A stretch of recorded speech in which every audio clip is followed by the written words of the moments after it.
Austro-Ugarske tvrđave u Crnoj Gori, autora Radojice Raša Pavićevića, nalazim se u Boki Kotorskoj obilazeći takozvani sistem fortifikacija Boka, koji je imao za osnovni cilj da štiti jednu od važnijih austro-ugarskih primorskih baza na južnom Jadranu. Prethodna 2 dana obišao sam 2 tvrđave koje su imale za cilj da štite pristup Budvi, kako sa kopna od strane granice Austro-Ugarske carevine sa Crnom Gorom, tako i sa mora. To su bila utvrđenja Kosmač u selu Brajići i Mogren nadomak Budve. Potom sam obišao i tvrđavu Goražde sa koje se pruža pogled istovremeno na Kotorski Tivatski zaliv. Posle Goražda sljedeće odredište bilo je utvrđenje Grabovac, koje se nalazi sa druge strane Tivatskog zaliva. Do ovog utvrđenja dolazim putem koji vodi ka poznatom ribarskom selu Bigova, a potom se sa njega isključujemo na desnu stranu makadamom kojim se može stići do Radovića. Nalazim se nadomak čuvenog sela Bigova, ribarskog sela, a Tivat mi je u ovom pravcu, dok je naspram njega u suprotnom smjeru Budva. Od mjesta gdje se nalaze ostaci objekata zidanih kamenom, gdje smo ostavili automobil, nastavljamo peške putem kojim se, kako se kasnije ispostavilo, moglo prići i automobilom do samog utvrđenja.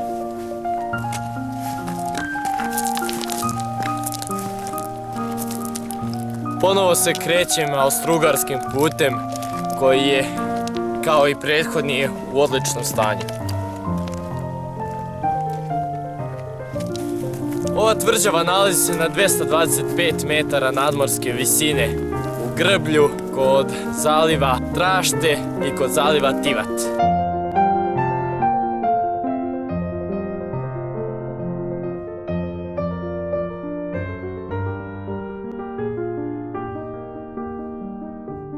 Ne mogu da iščekam da se popnem na vrh brda, da vidim u kakvom stanju je ova tvrđava.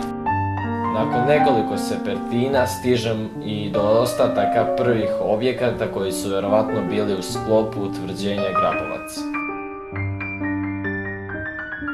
Ovdje se nalaze prvi objekti do kojih stižemo pri tvrđavi i ovdje se vidi da je bilo korito sa vodom. Od ovog objekta, videvši iznad sljedeći, skrenuo sam sa glavnog puta, primetivši jednu uređenu stazicu. Mislio sam da je to zapravo prečica do utvrđenja. Kasnije se to pokazalo zapravo netačno, jer me ona nije odvela do glavnog ulaza, već me odvukla na drugu stranu. Staza je vodila do jednog objekta koji je delimično bio iznad zemlje, a dijelom ukopan u zemlju, poput nekog bunkera, mada nije bilo otvora kao što obično imaju bunkeri. Silazim stepenicama u unutrašnjost ovog prostora, ne bi li saznao nešto više o njemu. U prvom bunkeru koji sam ušao nalazim ništa specijalno, osim velikog otvora za ventilaciju i ovog sitnog kamena koji nemam pretpostavku uopšte čemu je služio. I plafon je urađen od nekakvog metala, verovatno čelika, da bi mogao da izdrži jake potrese izazvane eksplozijom oko buke.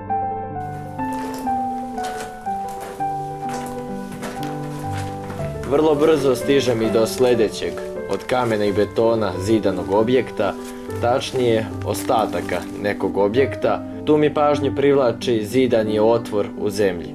Kao i prethodne tvrđave, i ova tvrđava imala je svoju cisternu za sakupljanje kišnice koja se koristila za vodu.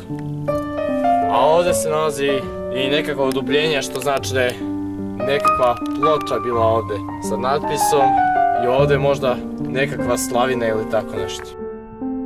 Penjem se na ostatke kamenog zida i nalazim se na jednoj prostranoj betonskoj ploči.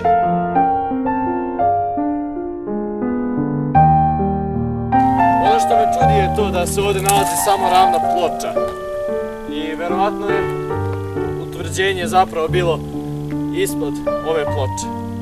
Pokušat ću da nađem i prilaz u unutrašnjosti tvrđave. Nastavljam dalje po kamenitom terenu obraslom niskim rastinjem i šibljem. Kretanje mi je pomalo ometalo sunce koje je bilo već nisko nad pučinom.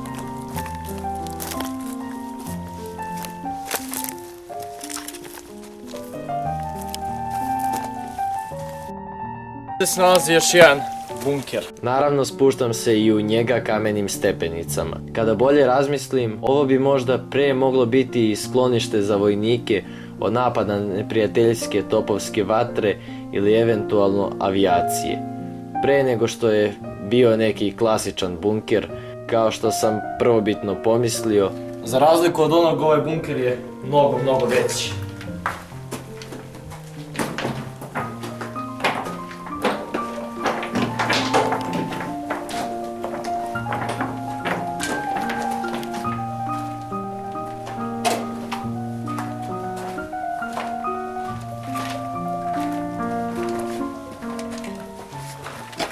Izgleda da ima dva izlaza.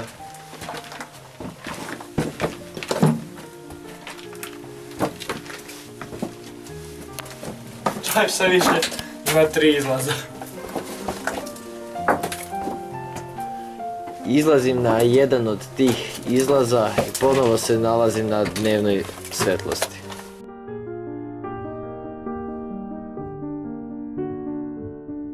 A onda ponovo nailazim na još jedan bunker. Ali ovog puta na pravi bunker, jer na njegovom krovu stajao je otvor. Ulazim i u njega. Sa ovog bunkera očito su skinute čelične kupole. Položaj bunkera je bio takav da se iz njega moglo haubicama pucati ka granici sa Crnom Gorom, ka Lovćenu, ali i ka neprijateljskim brodovima na otvorenom moru. Napuštam i ovaj bunker. Sada već postajem siguran da tvrđava Grabovac ne liči ni na jedno od prethodne 3 koje sam obišao prethodnih dana. A onda ulazim u još jedan bunker. Odmah po ulasku s pažnju mi skreće jedan polukružni uski ulaz u tunel. Pažljivo ulazim u njega gledajući da nema nekih prepreka na podu. Pri kretanju koristim svetlost mog mobilnog telefona jer hodnik postaje sve mračniji kako se udaljavam od ulaza.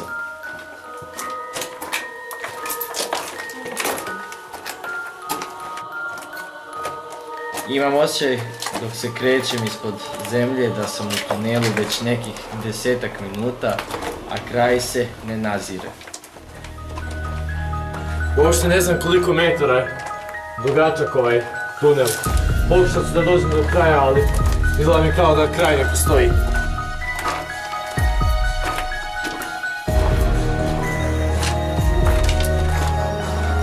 Ovdje stvarno djeluje kao da nema kraja.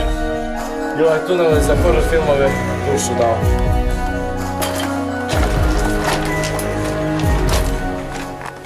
Konačno ispred sebe vidim svetlo, posle nekoliko krivina za koje sam mislio da je tu kraj, da je zid, da je slijep tunel. Na kraju tunela ipak postoji svetlosti.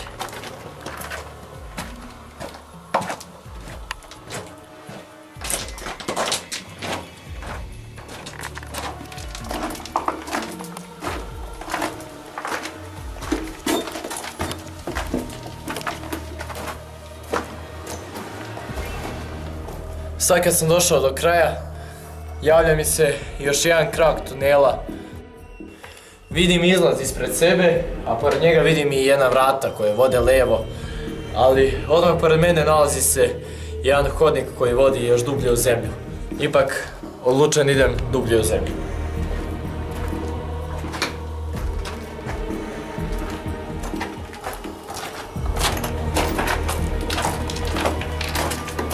Izgleda da ipak ne vodi dublje u zemlju, već samo do nekakve dvorane.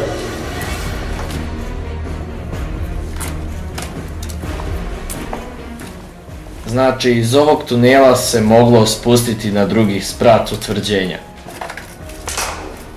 To je to, nema dalje. Shvatam da sam se zapravo spustio u utvrđenje koje je pod zemljom. Prosto neverovatno. ali ništa mi nije jasno osim da je bunker povezan sa utvrđenjem za koje još nisam našao glavni ulaz. Zaključujem da je ovdje ipak bio nekakav drveni pod zbog ovih nosača greda, a da je dole bio prvi sprat.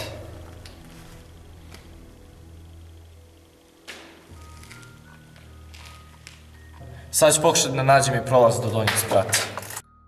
Zato se vraćam malo unazad da vidim gdje je drugi izlaz iz tunela, tačnije gdje taj izlaz vodi, a unutrašnjost tvrđave ću istražiti kada nađem glavni ulaz u njega. Ovdje se vjerojatno nalazi nekav magacin s obzirom da su ovdje šarke od velikih metalnih vrata, a ova ploča ne znam šta znači. Iz ove prostorije na kraju tunela konačno izlazimo ponovo napolje. Ovdje je vjerovatno bio ulaz za taj magacinski dio, a ovdje pored za hodnik. Sad ćemo da vidimo gdje smo uopšte izašli iz ovog tunela. Ako uspemo uopšte da se i orijentišemo. Izlazim na jedan veoma neobičan betonski plato. Predamnom opet pogled na delove Bokokotorskog zaliva. Došao sam na deo sa kog se pruža prelep pogled na Tivatski zaliv, a ispod ploče na kojoj stojim vjerovatno se nalazi još nekakvo utvrđenje. Dole su, pretpostavljam, bile i kasarne kojima su vojnici boravili. Nastavljam šetnju kako bi pokušao da prepoznam odakle sam zapravo krenuo onim tunelom ispod zemlje. Inače, ova betonska ploča ima neobičnu crnu boju. Kao i kod prethodne tvrđave i ovdje se nalazi nekakav rov oko tvrđave same. Prisjećam se legende o čobaninu i rovu oko tvrđave Goražde iz prethodne emisije. Tu su i topovske kupole. Kupola ima 4. U nekim ranijim slučajevima video sam da su kupole skidane i da su pretopljene u železari u Nikšiću. Ova strana tvrđave vjerovatno je štitila Tivatski deo zaliva. Također primećujem da kupole gledaju i ka Lovćenu, što znači da se iz njih mogla tvrđava braniti i od crnogorske artiljerije iz pravca Cetinja i Lovćena. Ne znam da li je ovo ponovo nekakav otvor za ventilaciju. Vjerovatno da jest. Ova tvrđava je jako nepregledna i ne mogu da stvorim uopšte sebi sliku kako sve ovo izgleda. Tako da pokušat ću da vidim iz vazduha. Zaključujem da je ovaj kompleks imao određen broj objekata nad zemljom, koje je neprijatelj, recimo crnogorska vojska sa Lovćena, mogla vidjeti, ali nikako ne bi imala pravu informaciju o snazi austrougarske postave na ovom mestu, jer je daleko veći deo bio pod zemljom. Evo gdje se mi sada nalazimo, a hodnicima smo krenuli sa one tačke tamo gdje se nalaze naši saputnici koji nisu htjeli da pođu sa nama. Od mene do njih vazdušnom linijom ima sigurno nekih 400 metara, što znači da tunel koji vodi od bunkera u koji sam ušao do ovog mesta gdje sam izašao je dužine oko 400 metara. Svuda oko sadašnjeg dijela tvrđave nalaze se i nekakve mali zakloni napravljeni od kamena koji vjerovatno datiraju iz poslednjeg rata u slučaju invazije pešadije NATO pakta. Nastavljam traganje dalje, u čemu mi pomalo otežava i velika količina kamena na platovu. Tako da se svakako mora biti obazriv da se ne iskrene noga.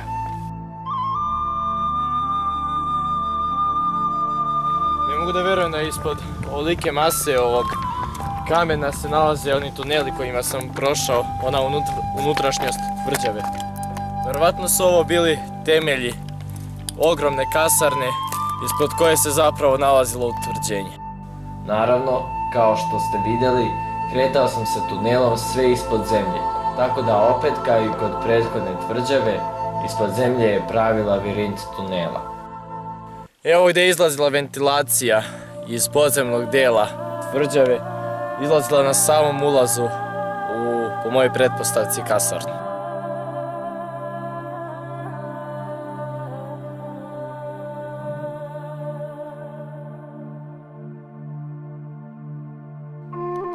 I dalje tragam po kamenjaru i šiblju jer očito još nisam naišao na ono glavno. Ne vidim nigdje na površini utvrđenje Grabovac koje je svakako tu negdje. Postaje očigledno da se neprekidno krećem po krovu utvrđenja koje je dobro maskirano, ali nikako da pronađem glavni ulaz u tu vojnu fortifikaciju. S vremena na vrijeme bacam pogled i ka Tivtu, ostrvu Cvijeća i zalivu sa jedne strane, odnosno ka Lovćenu sa druge strane. Sunce se uveliko spušta ka zapadu, ka pučini, a ja još nisam našao ulaz u utvrđenje, osim dobro očuvanih čeličnih kupola. Napokon, ulaz je pronađen. Zapravo sam ja imao pogrešan pristup ovoj tvrđavi i došao sam evakuacionim tunelom do nje, umjesto da dođem sa glavnog ulaza.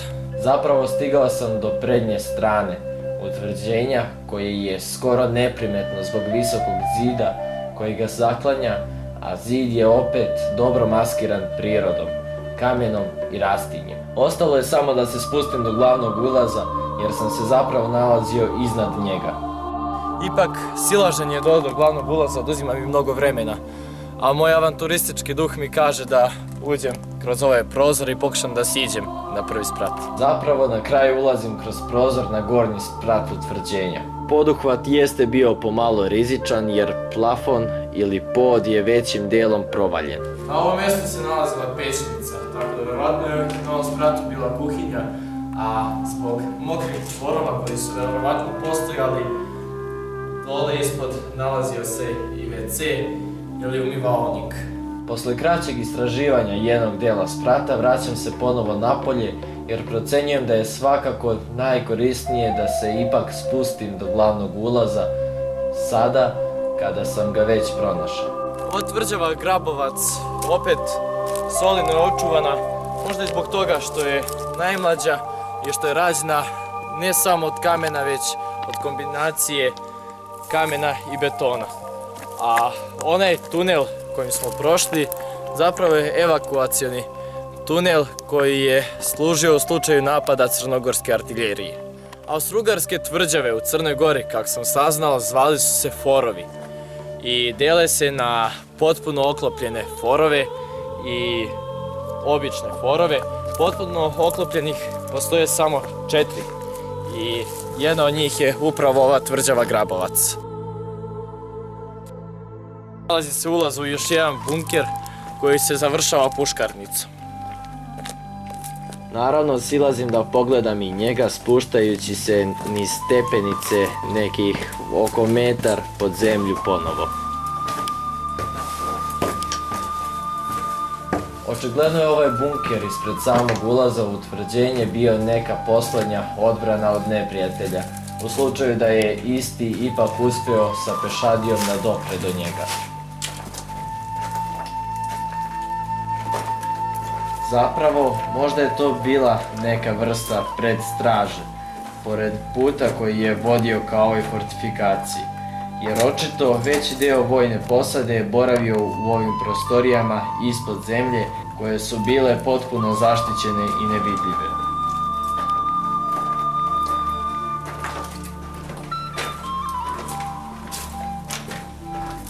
Izlazim iz bunkera i konačno idem ka glavnom ulazu u utvrđenje. Primećujem da je širina rova nekih 5 do 6 metara. Ovdje vidim da je ulaz bio jako dobro čuvan, čim se ispred njega nalazi puškarnica. Ipak ulazimo u tvrđavu.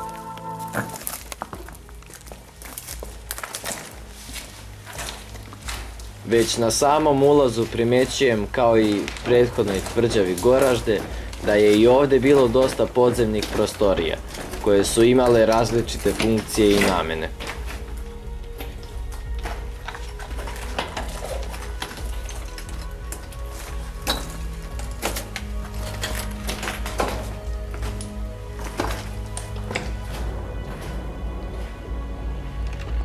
Ovo je obrušeni deo plafona, a na gornjem spratu sam malo pre bio gde se nalaze peći.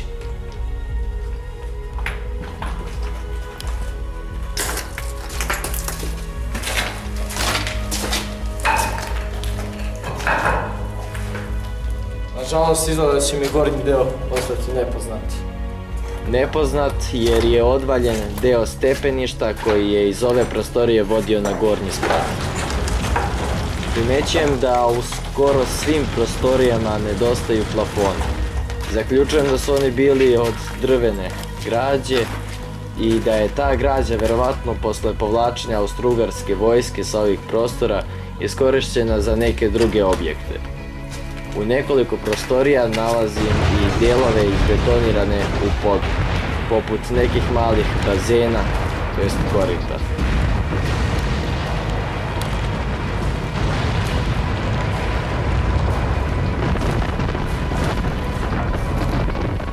Ova celokupna tvrđava, makar ovaj prednji deo, sačinjen je od ogromnih prostorija.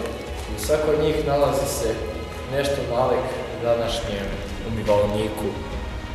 Kao i u prethodnim slučajevima, razmišljam kako je sve ovo izgledalo pre 100 godina, kada je sve bilo u funkciji i upotrebi.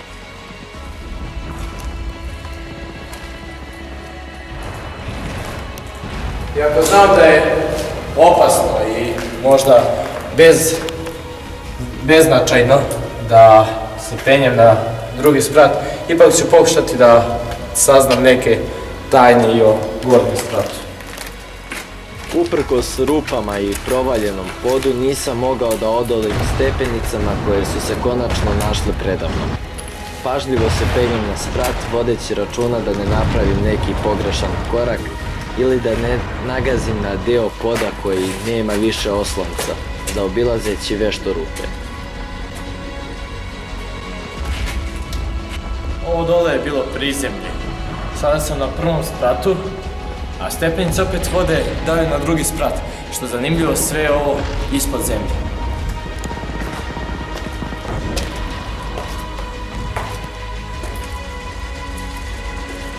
Prvi put se nalazim u nekom jezgru topovskom unutar tvrđave i zaključujem da se sad nalazim ispod onih čeličnih kupola koje sam malo pre video na krovu. Svaka od one 4 kupole imala je po jednu haubicu ispod zemlje, automatski i svoju posadu. Znači, austrougarski vojnici nisu imali potrebe izlaziti iz objekta u kome su boravili i spavali, već su mogli iz istog pružiti otpor neprijatelju i braniti svoje utvrđenje.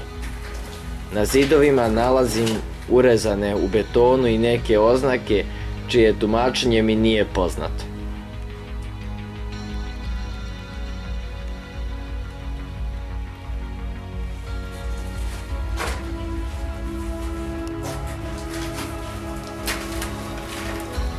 Pored svake ovakve kupole nalazila se i jedna soba u kojoj je bilo stalno dežurstvo nekoliko vojnika i u kojoj su oni boravili tokom cijelog dana.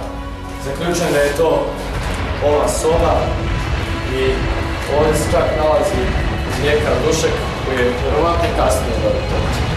Kao i u bunkerima i tunelima, tako i ovdje u unutrašnjosti utvrđenja pod zemljom, bio sam primoran u pojedinim prostorijama koje su se nalazile neposredno pod zemljom da koristim svetlost mobilnog telefona. Tu se nalazi korito u kojem bi mogla da se čuva možda čak voda, municija, hrana, bilo šta. To su prostorije koje nisu imale otvore za prirodnu svetlost, verovatno zbog bezbednosti.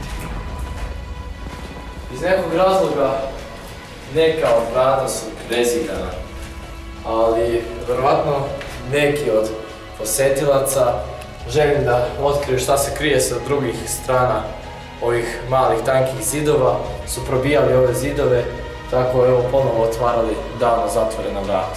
Ko je i zašto i u kom periodu zazidao ovaj otvor kroz prolaz ka drugoj prostoriji ostaće misterija za mene i dalje. Prolaz je i dalje mračan. Tamo u nedogled pružaju se povezane prostorije i hodnici. Ovdje se ponovo nalazio redni broj prostorije. Čini mi se da je ovo bila prostorija sa brojem 13. Zatim ploča, vjerojatno sa njemačkim nazivom za upotrebu prostorije i otvori za ventilaciju. Tu je naravno i pećinski nakit.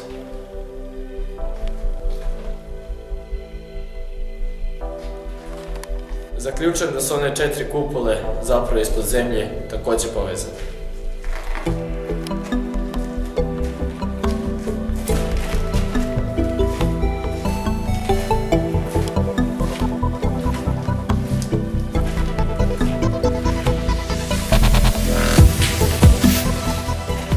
Dakle, svaka od ovih kupola imala je svoju bateriju, svoje osoblje koje je 24 sata boravilo pored nje u sobama, naravno u smenama. A tu se nalazi 5. najmanja kupola koja je i najviše podignuta od ostala. Dok se penjem ovim stepenicama, prisjećam se da sam na površini video 4 čelične kupole u nizu. Ali isto tako i još jednu na najvišoj tački krova, na kojoj je nedostajala kupola, kao i na jednom od onih bunkera.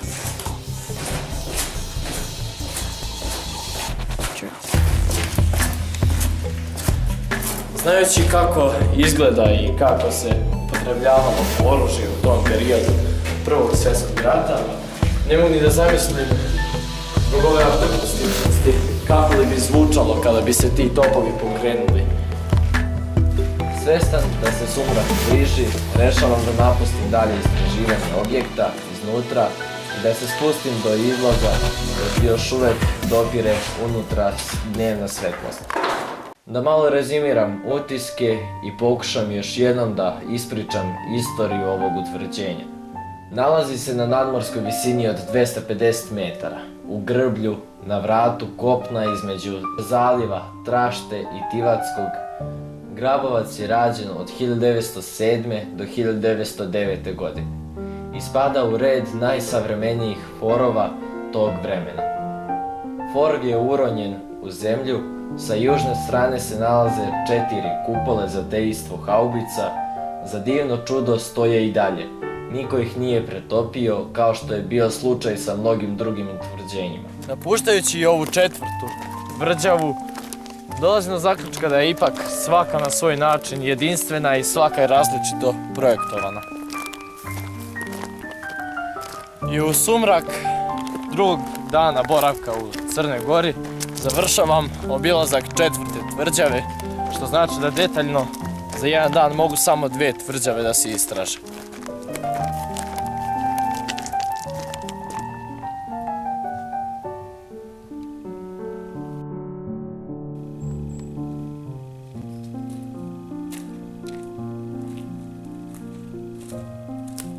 Nakon ova 2 dana postaje mi jasno da moram doći još jednom ovdje da završim ovu priču, jer ovog puta nisam stigao sve.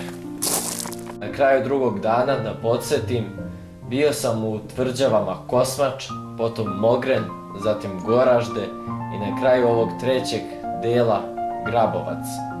Ostalo je još veliki broj njih da istražim. Od Grabovca se uključujem na put koji od Budve vodi ka Kotoru. Prolazim Kotorski, a potom i Risanski zaliv dok pada veče. Krećem se od Risna ka Grahovu i Nikšiću. Idem u pravcu nove lokacije gdje mi je sljedeći cilj, a to su Crkvice, gdje su postojala utvrđenja i kasarna koji su štitili pristup Risanskom zalivu sa kopna, sa teritorije tadašnje Crne Gore. U sljedećim nastavcima saznajte još mnogo toga zanimljivog, u kojim utvrđenjima i kasarnama su austrougarski oficiri još tada igrali tenis, imali pozorište i bioskop, hotel za oficire. Zatim, u kom utvrđenju je pre 5 godina snimljen jedan zanimljiv film i koji je ujedno i tema još jednog filma snimljenog dosta ranije. Koje utvrđenje se nalazi na ostrvu i zahvata 80% površine tog ostrva. U kom utvrđenju je tokom oba svjetska rata bio zloglasni zatvor.